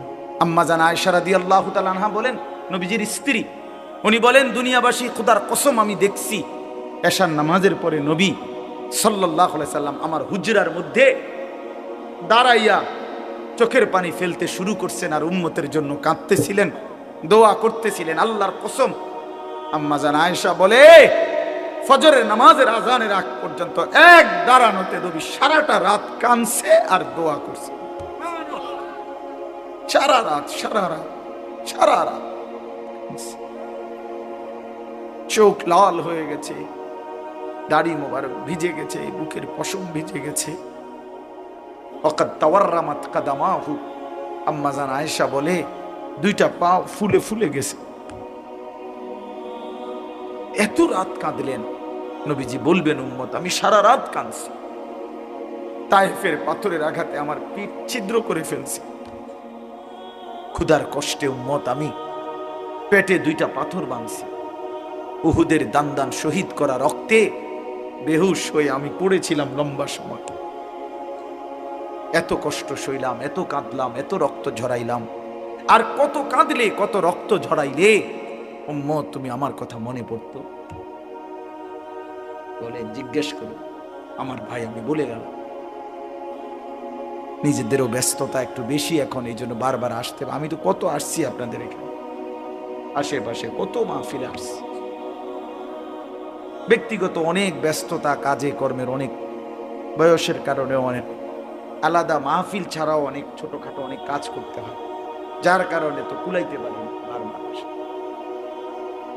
আপনাদেরকে মনে করাই দিন, নবীজি জিজ্ঞেস করবে, আমি আর কত কাঁদলে, কতবার আমি রক্ত ঝরাইলে আমার কথা মনে পড়তো, কতবার? 30 বছর ধরে মিথ্যা বললা, কখনোই হারাম ছাড়লা না, আমার কথা মনে পড়ে নাই? 60 বছর বয়স উম্মত, সেই পর্যন্ত টানা বিড়ি সিগারেট খাইয়া গেলা, আমার কথা মনে পড়ে নাই? তুমি জানো না আমি দুর্গন্ধ পছন্দ করতাম না? আজীবন ব্রাশ করে গেলা, কোনোদিন মেসওয়াক করার কথা মনে পড়লো না? সারা জীবন ডাইনিং টেবিলে খাইয়া গেলা, কোনোদিন দস্তরখানের কথা মনে পড়লো না? 30 বছর ধরে উম্মত দিবানিশি প্রতিনিয়ত দাড়ি কাইটা গেলা, এইভাবে যে বারবার দাড়ি কাটলা, আমার কথা কখনোই মনে পড়ে নাই? আমি যে পেটে পাথর বাঁধছিলাম, আমি যে তায়েফের পাথরের আঘাতে পিঠ চালনির মতো ছিদ্র করে ফেলছিলাম, আজ কার কাছে আসছো সুপারিশের জন্য? সুপারিশের কি কোনো নিয়ম কানুন নাই? আপনি কি ভাবছেন চাচা? বাপ আপনাদেরকে বলেন, বলেন নবীজি সাল্লাল্লাহু আলাইহি সাল্লাম যে সুপারিশ করবে হাশরের ময়দানে, এটা তো ঠিক, 100 ঠিক, কিন্তু এটার কি কোনো নিয়ম কানুন নাই? হ্যাঁ, কোনো কাগজপত্র নাই, কিছুই দেখবে না নবী নাকি? কথা বলেন না কেন? কিছুই দেখবে না তো আপনি কি হিসাব করছে? বুঝছেন, যদি কোনো হিসাবই না থাকে, কিছুই না থাকে, তো ডান কাঁধে বাম কাঁধে ফেরেশতা লিখলো কেন? আমল নামা রেডি করলো কেন? মিজানের পাল্লায় ওজন হবে কেন? ফুলসেরাত পার হইতে হবে কেন? এটি কি? এগুলো বেহুদা কথা নাকি? তো এই জন্য কোরআন শরীফে স্পষ্ট আছে, বহু নাফরমান পাপী, কোরআন শরীফে আছে, হাশরের ময়দানে আল্লাহ বলেন, ওমান আ'রাযা আন যিকরি ফাইন্না লাহু মাঈশাতান দানকা ওয়া নাহশুরুহু ইয়াওমাল কিয়ামাতি আ'মা। অসংখ্য নাফরমান যারা আমি আল্লাহকে ভুলে গেছিল, আমি আল্লাহ কিয়ামতের দিন তাদেরকে অন্ধ বানিয়ে উঠাবো। কি কোরআনের আয়াত কিনা? ক্বালা রাব্বি লিমা হাশারতানি আ'মা ওয়া ক্বাদ কুনতু বাসীরা। নাফরমান বলবে হাশরের ময়দানে, রব্বুল আলামিন এটা আপনি কি করলেন মাওলা? আমি তো দুনিয়ার জীবনে দেখতাম, আমি তো পুরাপুরি চোখওয়ালা ছিলাম, আজ আপনি আমারে কেন অন্ধ বানায়া উঠাইলেন? ক্বালা রাব্বি লিমা হাশারতানি আ'মা ওয়া কাদ কুনতু বাসীরা। আল্লাহ তাআলা বলবেন, বান্দা দুনিয়ার পুরাটা হায়াত তুমি আমারে ভুলে গেছিলা, আজকে হাসরের ময়দানে আমি আল্লাহ তোমাকে ভুলে গেলাম। কাযালিকা আতাতকা আয়াতুনা ফানাসিতাহা ফাকাযালিকাল ইয়াওমা তুনসা। বহুবার আমার আয়াত, বহুবার আমার বিধান মনে কি পড়ে বান্দা? কত লক্ষবার আজান হইছিল, 30 বছরে কত আজান শুনছিলা, কিন্তু আমারে একবারও সেজদা দাও নাই। বারবার ভুলে গেছো আমারে। 30 বছর মিথ্যা বলো, 30 বছর সুদের লেনদেন করেছো, 40 বছর ওজনে কম দিছো, কাস্টমার রে ঠকাইছো, 3 নম্বর মাল রে 1 নম্বর বলে গেছো। 30 বছর তোমার স্ত্রী কোনোদিন পর্দা করে নাই, মেয়েটা কোনোদিন পর্দা করে নাই, বিবি নামাজ পড়ে নাই। 30 বছর 50 বছর টানা লাগাতার তোমার ঘরে প্রতিদিন রঙিন টেলিভিশনে নাচ গান নর্তকীর ছবি নাটক সিনেমা চলতো। এইভাবে কেমনে আমারে ভুলে গেলা বান্দা? বাদুগা খাওয়াইছি দেখা মনে করছো আর কোনো হিসাব নাই? দুনিয়া তো আমি আল্লাহ খাইতে দেই, এটা তো আমি জন্তু জানোয়ারকেও দেই। কুলু ওয়া তামাত্তাউ কালিলান ইন্নাকুম মুজরিমুন। আল্লাহ প্রত্যেক নাফরমানকে ডাক দিয়ে বলে, নাফরমান অল্প সময়ের জন্য আমার দুনিয়া খাও, ওয়া তামাত্তাউ ভোগ করো, তবে মনে রাখো ইন্নাকুম মুজরিমুন, তুমি কিন্তু পাপী। সকালে 8টায় নাফরমান নাস্তা খাইতে বসছো, আল্লাহ বলে খাও, অসুবিধা নাই, বাধা দেব না, বান্দা খাও, কিন্তু মনে রাখিস বেঈমান ফজরের নামাজ পড়ো নাই। এটা শুধু মনে রাখো, পরে হবে, এখন খাও। রাতের 10টা বাজে নাফরমান খাইতে বসলা, আল্লাহ ডাক দিয়ে বলে, বান্দা খাও, অসুবিধা নাই, দুনিয়া এটা আমি কুত্তারেও খাওয়াই, দুনিয়া আমি কুত্তারেও খাওয়াই, তোরে খাওয়াবো না কেন বেটা? খা, ঠিক আছে খা, শুধু মনে রাখবি বেঈমান এশার নামাজ পড়ো নাই, হিসাব রাখছি। হ্যাঁ, ইন্নাকুম মুজরিমুন। আমি একটা ছোট্ট উদাহরণ দিয়ে বুঝবেন, মজার উদাহরণ। আমি কয়েকদিন আগে একটা জিনিস কিনছি এক লোকের থেকে, 100 টাকা দাম। বেটায় কইছে 100 টাকা, আমি বলছি 80 টাকা দিবেন। হে কইছে রাজি। আমি 100 টাকা মালটা আমারে দিছে, 100 টাকার নোট দিছি, এবারে হেবেটা আমারে 20 টাকা দেন, ফেরত দেন। আর আমি বলছি তো 20 টাকা দেন, আপনি কইছেন রাজি হয়েছেন, হেতে দেয় না। তো পরে আমি বললাম 20 টাকাও নেন, 100 টাকা পুরাই নিয়ে যান, মনে রাখেন শুধু এর দূর যে 20 টাকা জুলুম করে নিছে। বুঝেন নাই কথা? আপনি শুধু এর দূর মনে রাখেন, পরে হইবে কথা হইব, হাসরের ময়দানে এগুলো কথা হইব, আরো বহুত কথাবার্তা আছে। হাসরের ময়দান তো আর 1-1.5 ঘন্টার না, প্রথম দিনই 50,000 বছর। তো একদিন করবোটা কি? কথাবার্তাই তো হইব।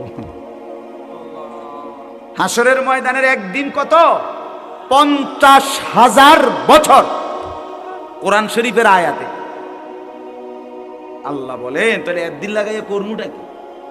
কথা হইব অনেক।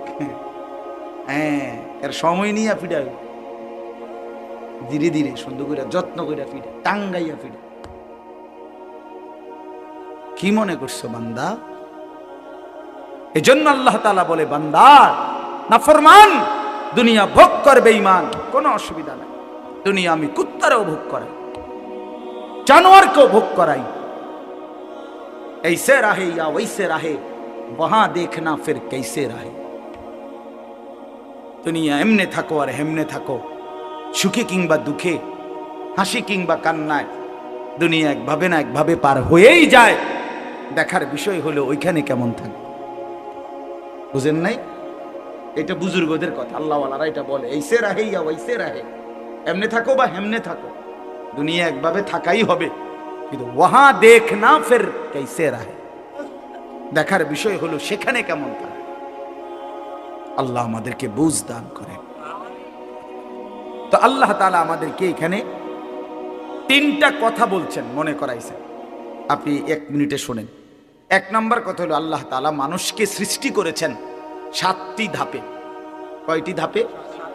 1 নাম্বার মাটি, 2 নাম্বার বীর্য, 3 নাম্বার জমাট রক্ত, 4 নাম্বার গোশতের টুকরা, 5 নাম্বার হাড্ডির একটা খাঁচা মানে কঙ্কাল, 6 নাম্বার গোশতের আবরণ মানে হাড্ডির কঙ্কালটার উপরে গোশত লাগাইছেন, 7 নাম্বার রূহ ফুঁকে দিয়ে মায়ের পেট থেকে বের করছে। এই কয়টা হলো ভাই? 7টা। এই 7টার মধ্যে প্রথমটা মাটি। তো এই মাটি থেকে আমাদের সৃষ্টি, কিন্তু পৃথিবীর কোন মাটি থেকে আমাদের সৃষ্টি, আমার উপাদানটা কোনটা ছিল, আমরা কেউ এটা জানতাম না। এবং কত হাজার বছর থেকে মাটিটা আল্লাহ তাআলা আমার সৃষ্টির জন্য এই পৃথিবীতে সংরক্ষণ করছেন, পৃথিবীর কোনো কাগজে পত্রে কম্পিউটারে কোথাও কারো হিসাবে কারো জানা ছিল না। ছিল লম্বা সময় ধরে এই মাটি পৃথিবীতে আল্লাহ তাআলা সংরক্ষণ করছে। এলো 1 নাম্বার বিষয়। 2 নাম্বার বিষয় হলো, মাটি থেকে সরাসরি বীর্য না, বরং মাটি থেকে একটি নির্দিষ্ট পরিমাণ খাবার জমিন থেকে উৎপন্ন করছেন আল্লাহ। সেই নির্দিষ্ট পরিমাণ খাবার থেকে খাদ্য, শস্য, শাক সবজি, গোশত, মাছ ইত্যাদি, ভাত চাল, তো এগুলো আবার একটা নির্দিষ্ট পরিমাণ আমার আব্বা বক্ষণ করছে, বাবা। তো বক্ষণ করার পরে বাবার বীর্য তৈরি হয়েছে। তো বাবা মায়ের একটি নির্দিষ্ট মিলনে কোনো একদিন আল্লাহ তাআলা বাবা মায়ের উভয়ের বীর্য একত্রিত করে মায়ের জরায়ুর মধ্যে স্থাপন করেছেন। সেখান থেকে আবার 9 মাস 10 মাস লাগায়া ধীরে ধীরে ধীরে ধীরে তৈরি করে সাজিয়ে নাক চোখ কান দিয়ে একদিন রূহ ফুঁকে দিয়ে আমার এই পৃথিবীর আলো বাতাস দেখাইছেন। তো আল্লাহ তাআলা বলে, বান্দা আচ্ছা একটু ভাবো তো, সেই কতদিন তুমি মাটি ছিলা, কতদিন খাদ্যের উপাদান হিসাবে ছিলা, কতদিন তোমার বাবার বীর্য হিসাবে ছিলা, কতদিন পরে মা আর বাবার মিলন হয়েছে, সেখান থেকে আবার কতদিন লাগায়া তোমারে মায়ের পেটে রেডি করে পৃথিবীতে পাঠাইছি। এই যে লম্বা সময়, 1000 বছর, 100 বছর, যুগ যুগ ধরে তো কেউ জানতো না তোমার নাম, তোমার কোনো উল্লেখ ছিল না, তোমার কোনো আলোচনা ছিল না, পৃথিবীতে তোমার কোনো হিসাব ছিল না, কোনো আদমশুমারিতে তোমার নাম ছিল না, কারো কোনো আলোচনায়, বিশ্লেষণে, পর্যালোচনায়, গবেষণায় তোমার কোনো নাম ঠিকানা ছিল না। আমি আল্লাহ এই সেই অনস্তিত্ব, অপরিচিত, অচেনা জগৎ থেকে আমি আল্লাহ তিল তিল করে ধীরে ধীরে লম্বা যুগ পার করে একদিন তোমার এই পৃথিবীর আলো বাতাস দেখাইলাম। আমি আল্লাহ একাই, সেই আমাকে আইসা এই জমিনে পাঠাইবার পরে ভুলে গেলাম। কামটা করলা কি? কেমনে আমারে ভুলে গেলা বান্দা? আমারে ভুললা কেন? তুমি জানো আমি তোমারে কতদিন যাবত লালন করেছি, তোমারে বানাইবার জন্য আমি কত দীর্ঘ সময় ব্যয় করেছি, অথচ আল্লাহ তো কুন বললেই হয়ে যায়। কথা বলেন না, আল্লাহ কুন বললে হয় না? তো সেই আল্লাহ এত লম্বা সময় লাগিয়ে আমাদেরকে সৃষ্টি করেছেন। এই যে আল্লাহ বলেন, হাল আতা আলাল ইনসানি হিনুম মিনাদ দাহর, মানুষদের উপর দিয়ে লম্বা যুগের পর যুগ অতিবাহিত হয়েছে, লাম ইয়াকুম শাইআম মাযকুরা, যখন তাদের কোনো নাম নিশানা উল্লেখ করার মতো কোনো পরিচিতি বস্তু ছিল না। ইন্না খালাকনাল ইনসানা মিন নুতফাতিন আমশাজ, আল্লাহ বলেন এরপরে নির্দিষ্ট একটা সময়ে স্বামী স্ত্রী উভয়ের মিশ্র বীর্য থেকে আমি আল্লাহ মানুষকে সৃষ্টি করেছি। এখন প্রশ্ন হইল, এই কথাটা আবার বুঝেন, প্রশ্ন হইল কেন বানাইছে আল্লাহ মানুষকে এতদিন লাগাইয়া, কেন বানাইলেন? তো আল্লাহ তাআলা বলেন, নাবতালিহি নাবতালিহি, বান্দা এত লম্বা সময় লাগিয়ে তোমাকে বানিয়েছি পরীক্ষা করার। কি করার জন্য? এই আর 5টা মিনিট, এই কথা শেষ। পরীক্ষা করার জন্য, পরীক্ষা করার, পরীক্ষা করার জন্য, পরীক্ষা করার জন্য। পরীক্ষা কি? পরীক্ষা হইল আমি তোমার একটা নির্দিষ্ট হায়াত দিলাম, কাউরে 60, কাউরে 70, কাউরে 50, কাউরে 30, কাউরে 90, যাকে যেটুকু হায়াত দিছি, দুনিয়ায় থাকতে দিছি, এটুকু সময়ে পরীক্ষা করতে চাচ্ছি তুমি কি জান্নাতে যেতে চাও না জাহান্নামে?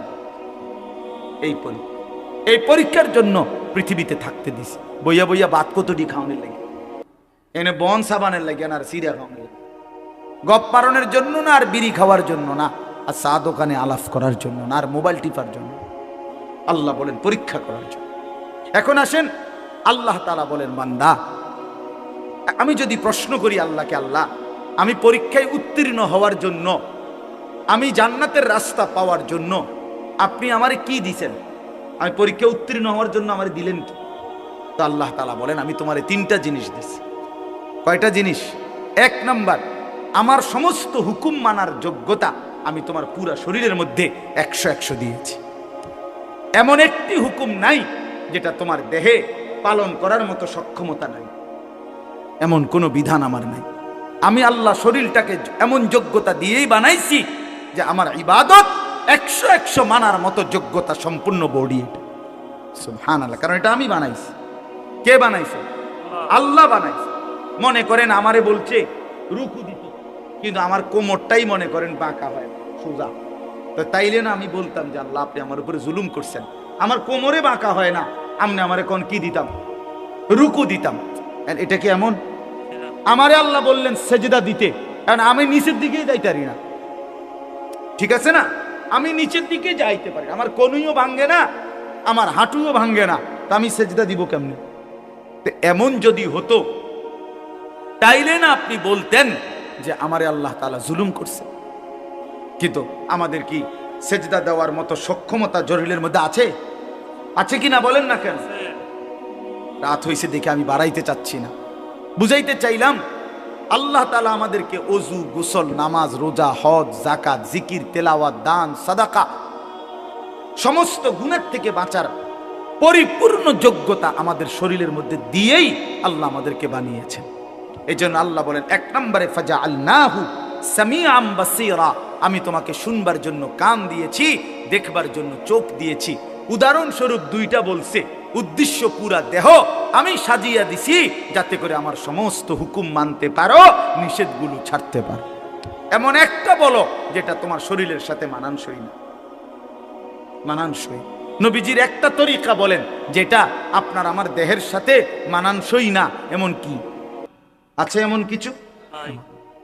2 নাম্বার কি দিলাম? 2 আর 3 একসাথে, ইন্না হাদাইনাহুস সাবিলা। আল্লাহ বলেন শুধু শরীর দিয়া ছাইরা দেই নাই, বরং আমি তোমাদেরকে আমাকে মানবার জন্য রাস্তা, পথ দেখিয়েছি, রাস্তাও বলে দিয়েছি। তার মানে তাফসীরে লিখছে 2টা। 1 নাম্বার হলো আমি আল্লাহ তোমাকে জান্নাতের রাস্তা, পরীক্ষায় উত্তীর্ণের রাস্তা পাওয়ার জন্য, বুঝাইয়া দেওয়ার জন্য নবী এবং রসুল, আর নবী রসুলদের পরে যুগে যুগে উলামায়ে কেরাম তোমাদের কাছে দিয়েছি, যারা তোমারে জান্নাতের রাস্তা, হেদায়েতের রাস্তা, আল্লাহকে পাওয়ার রাস্তা, পরীক্ষায় পাশ করার রাস্তা শতভাগ বলে দিয়েছে। এই কটা হলো 2টা। 1 হলো শরীরের মধ্যে মানার কি দিছি? যোগ্যতা দিছি।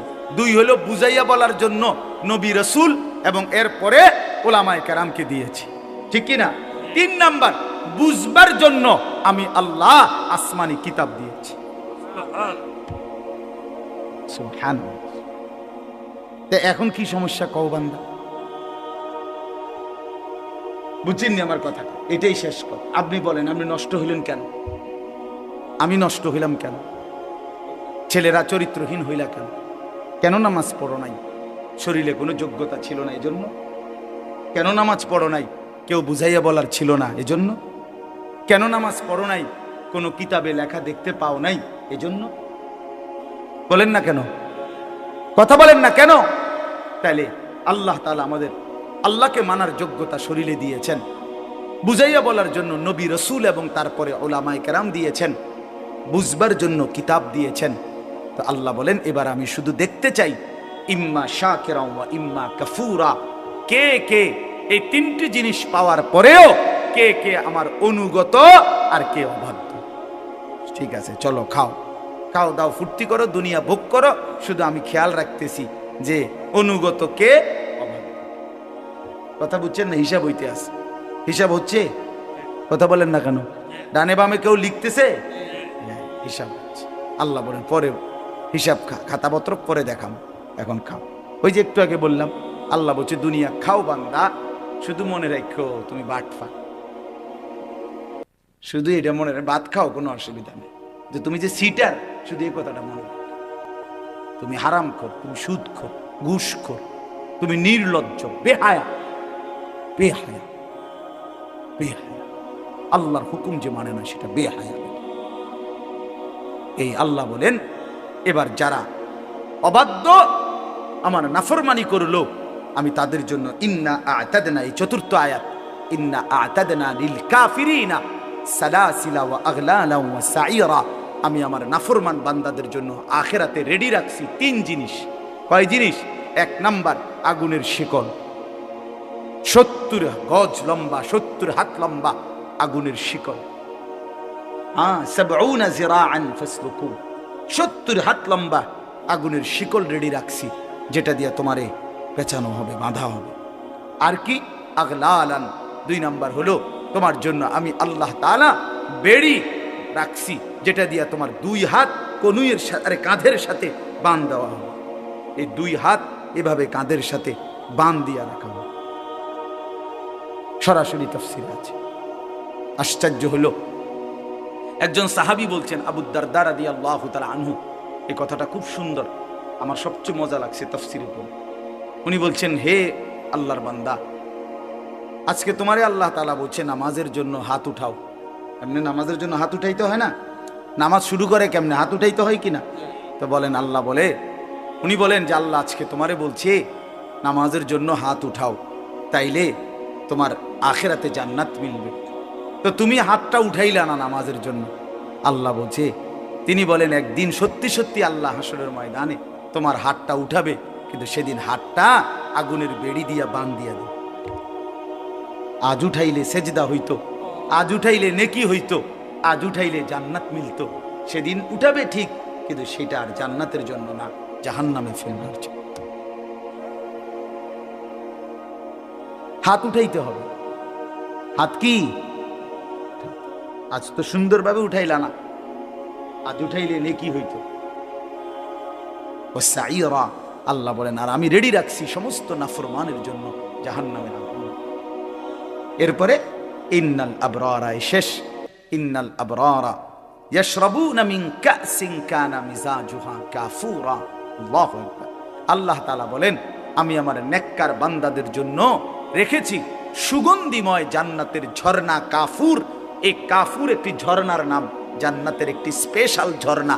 এই কাফুর ঝর্ণা থেকে মিশ্রিত সুগন্ধিময় পানীয় শরাব আমি আল্লাহ আমার বান্দার জন্য জান্নাতে রেডি রাখছি। আমি মেহমানদারি করব শরাব দিয়ে, দুনিয়ার এই শরাব না, দুনিয়ার এই মদ না, জান্নাতের কাফুর মিশ্রিত শরাব। এই পানীয়, এরপরে আরো আছে, আরো কি কি দিব এটি আমি পরে শুনি, আগে পানিটা। এরপর রায় দিয়ে গেছে, আর বেশি দরকার নেই, বাকিগুলো আছে সামনে। আইনান ইয়াশরাবু বিহা ইবাদুল্লাহ ইউফাজ্জিরুনাহা তাফজীরা। রব্বুল আলামিন বলেন, অত্যন্ত সুগন্ধিময় শরাব দিয়ে আমি আমার বান্দাকে জান্নাতে আপ্যায়ন করব। ওই যে বললাম একটু আগে, মাওলানা বললেন, দাউদ আলাইহিস সালাম কিতাবের মধ্যে আছে 70,000 বছর ধরে আল্লাহর কালাম তেলাওয়াত করার পরে আল্লাহ তাআলা বলবেন, জান্নাতি বান্দা আর শুনবা কিনা? জান্নাতি বান্দা বলবে, শুনবো। আল্লাহ রব্বুল আলামিন তখন বন্ধুকে বলবেন, বন্ধু আমার, এবার আপনি আমার জান্নাতি বান্দাদেরকে আমার কালাম তেলাওয়াত করে শোনান। আল্লাহর নবী সাল্লাল্লাহু আলাইহি ওয়াসাল্লাম, নবীজি সাল্লাল্লাহু আলাইহি সাল্লাম এবার তিনিও আবার কোরআন তেলাওয়াত করবেন 70,000 বছর। জান্নাতীরা পাগল পারা হয়ে শুনবে। তুমি যুবক আজকে গান শুনে নাও, আমি অপেক্ষায় আছি জান্নাতে শুনবো ইনশাআল্লাহ। তুমি দুনিয়ার নর্তকী দেখে নাও, আমি অপেক্ষায় আছি জান্নাতের 70,000 হুর একসাথে দেখব। বেকুব ভাবব না আমরা রে, হুজুর রে, হ্যাঁ বেউকুব মনে করে না ছেলেরা। তুমি ভাত খাইয়া বড়